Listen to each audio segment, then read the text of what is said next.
Hello hi dear friends welcome back. ഞാൻ സ്വപ്ന രാകേഷ്.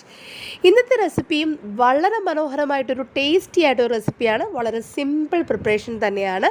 അപ്പോൾ ഒരുപാട് പേരൊക്കെ കഴിച്ചിട്ടുണ്ടായിരിക്കും, ചിലർക്കൊന്നും അറിയില്ലായിരിക്കും. അപ്പോൾ പോത്തിൻ്റെ കൂമ്പാണ് കേട്ടോ, പോത്തിൻ്റെ ഹാർട്ട് വെച്ചിട്ടുള്ളൊരു അടിപൊളി റോസ്റ്റായിട്ടാണ് ഞാൻ വന്നിരിക്കുന്നത്. അത് വളരെ മനോഹരമായിട്ട് എങ്ങനെ ക്ലീൻ ചെയ്യാം, ഒട്ടും തന്നെ ബ്ലഡ് സ്റ്റെയിൻ ഒന്നും ഇല്ലാതെ വളരെ ടേസ്റ്റി ആയിട്ട് എങ്ങനെ പ്രിപ്പയർ ചെയ്യാമെന്ന് വളരെ സിമ്പിളായിട്ട് പറഞ്ഞു തരുന്നുണ്ട്. അപ്പോൾ നമുക്ക് റെസിപ്പിയിലോട്ട് പോകാം. അപ്പോൾ എല്ലാവരും വരും കേട്ടോ. ഞാൻ എടുത്തിരുന്നത് ഒരു 950 ഗ്രാമോളം വരുന്നൊരു പോത്തിൻ്റെ ഹാർട്ടാണ്, പോത്തിൻ്റെ കൂമ്പെന്നൊക്കെ പറയും. അത് വളരെ ഭംഗിയായിട്ട് അവർ ക്ലീൻ ചെയ്ത് കട്ട് ചെയ്ത് തന്നിട്ടുണ്ടായിരുന്നു. എന്നിട്ട് ഞാനിവിടെ നല്ല പോലെ ഒന്ന് വാഷ് ചെയ്തെടുത്ത് വെച്ചിട്ടുണ്ട്. ഇനിയും ബ്ലഡ് അതിൽ നിന്ന് നന്നായിട്ട് വരുന്നുണ്ട്. അപ്പോൾ ബ്ലഡൊക്കെ ഒന്ന് മാറാൻ വേണ്ടിയിട്ട് നല്ല പോലെ മഞ്ഞൾപ്പൊടിയും കുറച്ച് വിനീഗറും ചേർത്ത് നല്ല മനോഹരമായിട്ട് കൈവച്ച് തിരുമ്മി ഞാനൊന്ന് കഴുകിയെടുക്കാൻ പോവുകയാണ്. ഒത്തിരി വെള്ളത്തിൽ കഴുകി നല്ല പോലെ വെള്ളമൊക്കെ ഡ്രെയിൻ ചെയ്ത് നല്ല ക്ലീൻ ചെയ്ത് ഞാനിവിടെ മാറ്റി വെച്ചിട്ടുണ്ട്. ഇത് പ്രിപ്പയർ ചെയ്യുന്നതിന് വേണ്ടിയിട്ട് നമുക്ക് കുറച്ച് ഇൻഗ്രീഡിയൻസ് ഒക്കെ ഒന്ന് നല്ല പോലെ ഒന്ന് ചതച്ചെടുക്കണം. അതിന് വേണ്ടിയിട്ട് മിക്സറിൻ്റെ ഒരു ജാർ എടുത്ത് കൊടുത്തു. എന്നിട്ട് ഒരു 2 ടീസ്പൂൺ മുഴുവൻ കുരുമുളകും 5 പച്ചമുളകും അതുപോലെ തന്നെ ഒരു തുടം വെളുത്തുള്ളിയും ഞാൻ ചേർത്ത് കൊടുക്കുകയാണ്. ഞാനിപ്പോൾ ഉപയോഗിച്ചിരിക്കുന്നത് ചൈനീസ് വെളുത്തുള്ളിയാണ്. അതുപോലെ വലിയൊരു കഷ്ണം ഇഞ്ചിയും എടുത്തിട്ടുണ്ട്. അതും റഫ്ലി ചോപ്പ് ചെയ്ത് അതും കൂടെ ആഡ് ചെയ്ത് കൊടുക്കുകയാണ്. നാടൻ വെളുത്തുള്ളിയാണ് നിങ്ങളുടെ കയ്യിലുണ്ടെന്നുണ്ടെങ്കിൽ ഒരു തുടത്തിൻ്റെ പകുതി ആഡ് ചെയ്താൽ മതി. ഞാൻ ചൈനീസ് ഗാർലിക് ആയതുകൊണ്ടാണ് ഒരു തുടം ചേർത്ത് കൊടുത്തിരിക്കുന്നത്. പിന്നെ ആഡ് ചെയ്ത് കൊടുത്തിരിക്കുന്നത് കുറച്ച് കറിവേപ്പിലയാണ്. കറിവേപ്പില നമ്മുടെ ഇഷ്ടത്തിനനുസരിച്ച് നമുക്ക് ആഡ് ചെയ്ത് കൊടുക്കാം. എന്നിട്ട് നല്ല പോലെ ഒന്ന് ചതച്ചെടുത്ത് റെഡിയാക്കി കൊണ്ടുവന്നിട്ടുണ്ട്. ഇനി നമുക്ക് പോത്തിൻ്റെ ഹാർട്ടൊക്കെ നല്ല പോലെ ഒന്ന് വേവിച്ചെടുക്കാം. ഞാനിവിടെ ഒരു കുക്കർ എടുത്തു. എന്നിട്ട് ക്ലീൻ ചെയ്ത് വൃത്തിയാക്കി വെച്ചിരിക്കുന്ന പോത്തിൻ്റെ ഹാർട്ടൊക്കെ ചേർത്ത് കൊടുത്തു. അതിനുശേഷം ഞാൻ ചതച്ച് വെച്ചിരിക്കുന്ന ഇൻഗ്രീഡിയൻസ് ഒക്കെ ചേർത്ത് കൊടുക്കുകയാണ്. ഇത് നമ്മൾ ഇച്ചിരി എരിവോട് കൂടിയൊക്കെയാണ് വെക്കുന്നത്. അതുകൊണ്ട് തന്നെ പച്ചമുളകും കുരുമുളകും ഇഞ്ചിയും വെളുത്തുള്ളിയൊക്കെ നല്ല കൂടുതലായിട്ട് തന്നെ ചതച്ചെടുത്തിട്ടുണ്ട്. അതെല്ലാം ചതച്ച് ചേർത്തതിന് ശേഷം ഒരു ചെറിയൊരു കപ്പ്, ഒരു 1/4 കപ്പ് വെള്ളവും കൂടെ മിക്സറിൻ്റെ ജാറ് വാഷ് ഔട്ട് ചെയ്ത് ചേർത്ത് കൊടുത്തു. ഇപ്പോൾ ചേർത്തിരിക്കുന്നത് ഒരു 150 ഗ്രാം ചെറിയുള്ളിയും ആവശ്യത്തിന് ഉപ്പുമാണ്. ഒരു 1.5 ടീസ്പൂൺ വെളിച്ചെണ്ണയും കൂടെ ചേർത്ത് കൊടുത്തിട്ടുണ്ട്. എന്നിട്ട് നമുക്ക് നല്ല പോലെ കൈ വെച്ചൊന്ന് തിരുമ്മി യോജിപ്പിക്കണം കേട്ടോ. നമ്മുടെ ചെറിയുള്ളിയും ഇഞ്ചിയും വെളുത്തുള്ളിയും മസാലയൊക്കെ നല്ല പോലെ ബീഫിൻ്റെ ഹാർട്ടിലൊന്ന് മിക്സ് ചെയ്ത് കോട്ട് ചെയ്ത് വരുന്നവരേക്കും നമുക്ക് നല്ല പോലെ കൈ വെച്ചൊന്ന് തിരുമ്മി യോജിപ്പിച്ച് കൊടുക്കാം. നമുക്കിനി ഇത് കുക്ക് ചെയ്യണം. അതിന് വേണ്ടിയിട്ട് ഞാൻ ഗ്യാസ് സ്റ്റൗവിലോട്ട് കുക്കർ വെച്ച് കൊടുത്തിട്ടുണ്ട്. ഇനി നമ്മൾ കുക്കർ ഒന്ന് അടച്ചതിന് ശേഷം ഫ്ലെയിം ഒന്ന് കത്തിച്ചു കൊടുക്കാം.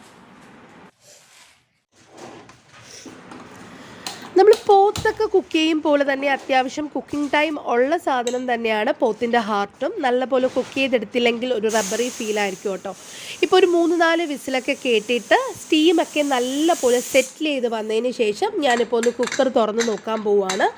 കുക്കർ തുറന്ന് നോക്കിയപ്പോൾ അത്യാവശ്യം ഹാർട്ടൊക്കെ നല്ല പോലെ കുക്കായി റെഡിയായി വന്നിട്ടുണ്ട്. ഇനി നമുക്ക് ബാക്കി പ്രിപ്പറേഷൻ എന്താണെന്ന് നോക്കാം. അടുത്തതായി ഞാനൊരു കടായി ഗ്യാസ് സ്റ്റൗവിലോട്ട് വെച്ച് കൊടുത്തിട്ടുണ്ട്. ഫ്ലെയിമൊക്കെ ഒന്ന് കത്തിച്ചു കൊടുക്കുകയാണ്. കടായിയൊക്കെ ഒന്ന് നല്ല പോലെ ചൂടായി വന്നതിന് ശേഷം ഇതിലോട്ട് ഞാൻ ആഡ് ചെയ്ത് കൊടുക്കാൻ പോകുന്നത് ഒരു 3 ടേബിൾ സ്പൂൺ വെളിച്ചെണ്ണയാണ്. വെളിച്ചെണ്ണ തന്നെ ഉപയോഗിക്കണം കേട്ടോ. നാടൻ പ്രിപ്പറേഷൻ ആയതുകൊണ്ട് അതാണ് കൂടുതൽ ടേസ്റ്റ് കൊടുക്കുക. എന്നിട്ട് കുറച്ച് കടുക് ആഡ് ചെയ്ത് കൊടുത്തു. കടുക് നല്ല പോലെ പൊട്ടിയതിന് ശേഷം കുറച്ച് ഉലുവയും ഒരു 3-4 വറ്റൽമുളകും അതുപോലെ തന്നെ കുറച്ച് കറിവേപ്പിലയും കൂടെ ആഡ് ചെയ്ത് കൊടുത്തിട്ട് നല്ല പോലെ ഒന്ന് വഴറ്റി കൊടുക്കുകയാണ്. നല്ലൊരു മണമൊക്കെ വന്നതിന് ശേഷം ഒരു 2 സവോള വളരെ തിന്നായിട്ട് സ്ലൈസ് ചെയ്ത് അതും കൂടെ ചേർത്ത് കൊടുക്കുകയാണ്. നമുക്ക് സവോളയൊക്കെ നല്ല ഒരു ലൈറ്റ് ബ്രൗൺ കളറായി വരണം കേട്ടോ. അതാണ് നമ്മുടെ ഈ പോത്തിൻ്റെ ഹാർട്ടിന് കൂടുതൽ ടേസ്റ്റ് കൊടുക്കുന്നത്. പിന്നെ നമ്മൾ ചെറിയുള്ളി ചേർത്തിരുന്നു. ചെറിയുള്ളിക്ക് ഒരു പ്രത്യേക ടേസ്റ്റാണ് നമ്മൾ ചെറിയുള്ളി ചേർത്തുണ്ടാക്കുമ്പോഴൊക്കെ. ഇപ്പം നല്ല പോലെ ഒന്ന് ബ്രൗണായി വന്നതിന് ശേഷം ഒരു 1/4 ടീസ്പൂൺ മഞ്ഞൾപ്പൊടിയും ഒരു 1.5 ടീസ്പൂൺ മല്ലിപ്പൊടിയുമാണ് ഞാൻ ചേർത്ത് കൊടുത്തിരിക്കുന്നത്. നമ്മൾ ഇതിനകത്ത് മുളക് പൊടി ആഡ് ചെയ്യത്തില്ല. നമ്മൾ അതിന് പകരം കൂടുതലും ഇനി കുരുമുളക് പൊടിയൊക്കെയാണ് ആഡ് ചെയ്ത് കൊടുക്കാൻ പോകുന്നത്. നല്ല പോലെ ഒന്ന് വഴറ്റി കൊടുക്കുകയാണ്. എന്നിട്ട് നമ്മുടെ മല്ലിപ്പൊടിയുടെയും മഞ്ഞപ്പൊടിയുടെയൊക്കെ പച്ചമണമൊക്കെ നല്ല പോലെ മാറി വരുന്നവരേക്കും നമുക്കൊന്ന് വഴറ്റി കൊടുക്കണം കേട്ടോ. ഫ്ലെയിം ഒന്ന് സ്ലോ ഡൗൺ ചെയ്തിട്ട് വേണം നമ്മൾ പൊടികളൊക്കെ ചേർത്ത് കൊടുക്കാൻ. നല്ല പോലെ ഒന്ന് വഴറ്റിയതിന് ശേഷം ഞാൻ കുക്കറിൽ വേവിച്ച് വെച്ചിരിക്കുന്ന നമ്മുടെ പോത്തിൻ്റെ ഹാർട്ടും കൂടെ ആഡ് ചെയ്ത് കൊടുക്കുകയാണ്. അതിനകത്ത് കുറച്ച് വെള്ളം കൂടെ ഉണ്ടായിരുന്നു, ഗ്രേവിയും കൂടെ ഉണ്ടായിരുന്നു. അതും കൂടെ ചേർത്തിട്ട് ഞാൻ ആഡ് ചെയ്ത് കൊടുത്തിരിക്കുന്നത്. നല്ല പോലെ ഒന്ന് മിക്സ് ചെയ്ത് കൊടുക്കുകയാണ്. മസാല പൗഡേഴ്സൊക്കെ നമ്മൾ ആഡ് ചെയ്ത് കൊടുക്കുമ്പോൾ ഫ്ലെയിമൊക്കെ നല്ല സ്ലോ ഫ്ലെയിമിൽ വെച്ചിട്ട് വേണം ആഡ് ചെയ്ത് കൊടുക്കാൻ കേട്ടോ.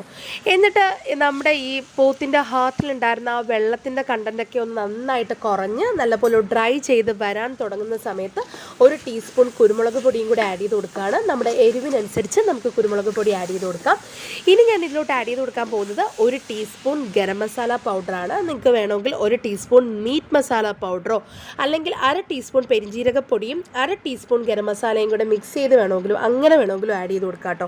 നല്ല പോലെ ഒന്ന് മിക്സ് ചെയ്ത് കൊടുക്കുകയാണ്. എന്നിട്ട് നല്ല പോലെ ഒന്ന് ഡ്രൈ ചെയ്ത് ഞാൻ എടുക്കാൻ പോവുകയാണ്. നല്ലൊരു ബ്രൗൺ ഒരു ബ്ലാക്ക് കളറായി വരുന്നവരേക്കും നല്ല പോലെ ചെറിയ ഫ്ലെയിമിലിട്ട് നമ്മൾ റോസ്റ്റ് ചെയ്തെടുക്കണം കേട്ടോ. ഇടയ്ക്ക് കുറച്ച് വെളിച്ചെണ്ണയും കൂടെ ചേർത്ത് കൊടുത്തിട്ട് വേണമെങ്കിൽ നമുക്ക് റോസ്റ്റ് ചെയ്തെടുക്കാം.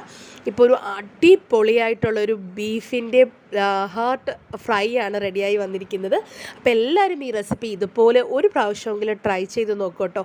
നമുക്ക് ലിവറും ഇതുപോലെ തന്നെ പ്രിപ്പയർ ചെയ്യാം. അപ്പോൾ ഒരു പുതിയ റെസിപ്പി ആയിട്ട് ഉടൻ തന്നെ ഞാൻ തിരിച്ചു വരുന്നതായിരിക്കും.